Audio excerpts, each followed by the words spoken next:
Good morning, Guardians. Briar Rabbit here. Yesterday, we got some very interesting Destiny 2 news, and today I want to unpack it and take a deep dive into what it actually means. The news comes from an article on DualShockers, who were reporting on an Activision financial call. The call was hosted by Activision CEO Eric Hirshberg, and the topic of Destiny 2 was brought up a few times. Hirshberg had this to say: "We're on track and excited about what we think is going to be an awesome sequel for Destiny in 2017. No announcements today on timing just yet, but what I will say is the sequel is designed to excite both our highly engaged current players, but also to broaden the appeal even further, bringing in new fans and bringing back old fans as well. That's our primary focus right now." Beyond that, the incredible demand for Destiny content has somewhat outpaced our ability to deliver upon that demand. And going forward, along with our partners at Bungie, we have put together what we believe is a very smart approach that will allow us to deliver the steady stream of great content to keep our players engaged and keep our universe alive and growing in the wake of that sequel. He also mentioned that he expects the game to bring in millions of new fans. Okay, so what information can we glean from those comments, and what does this mean for the future of Destiny? Well, first, it's encouraging to hear that Destiny 2 is still on track for 2017. As many know, the game was originally intended to release in 2016, but was delayed for a year. There have been reports, most notably from Jason Schreier of Kotaku, that the game has had development issues similar to those of Destiny 1. Hearing that the game is still scheduled for 2017 is comforting, but we still have a long way to go. Hirshberg would not comment as to when in 2017 the game might release, but it is reasonable to expect it in September, as that is when Bungie has released just about all of their games in recent memory.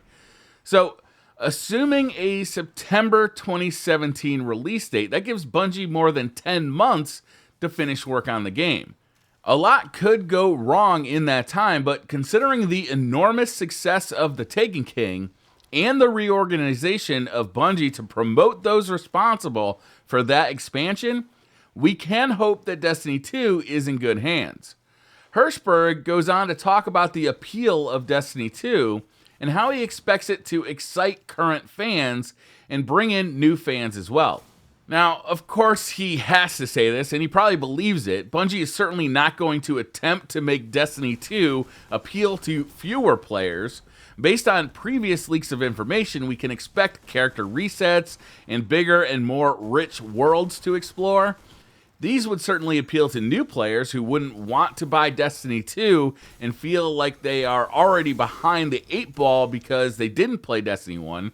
Some current players don't like the idea of losing the progress they have made on their current characters in the 3 years of Destiny, but if the new loot, story, and gameplay are compelling enough, hopefully returning players won't miss the old stuff for long. It's a sticky problem, but I honestly think that all new weapons, subclass builds, and worlds to explore would be much more exciting than bringing back the stuff we've used for 3 years into the new game.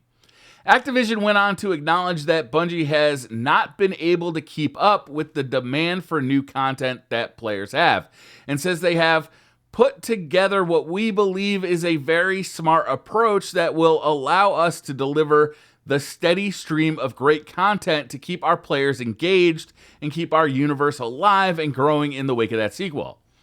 I hope this is true. One of the problems with Destiny 1 was that the development tools were very slow and it took forever to make new content for the game. My biggest hope for the development of Destiny 2 is that they design new tools to make the creation of new weapons, armor, patrol zones, Crucible arenas, and raids much faster and easier to develop. This would allow the developers to increase the rate at which they can develop new content, to spend less time waiting and fighting with tools and more time creating bigger, more in-depth DLCs, more weapons, deeper live team events. These are what I imagine better tools would provide. But in all honesty, the language used by Hirschberg here is very reminiscent of what Bungie said about Year 2 in the live team. And I would posit that the live team events as a whole were not received well by the player base, and Bungie and Activision know that. It's not that we don't want live team style events, it's that when you compare those events to the DLC packs like Dark Below and House of Wolves from Year 1, they just aren't very exciting and certainly don't add as much content and replayability to the game. I would love to see both DLC and live stream events in Destiny 2. A major DLC or expansion every 6 months with live team events sprinkled in between would keep the player base engaged to a much greater extent than what we are getting right now. And I'm glad that they are thinking about content after the release of Destiny 2 already. It's often felt to me that Bungie launched Destiny and has spent the last 2 years on their heels. They weren't prepared and couldn't keep up with the development of new content that players were asking for. You can see that in the sharp decline of content releases after the Taken King. They now have a better understanding of what they've created and how players want to interact with it, and I think that you can see much of that knowledge applied in the Rise of Iron expansion.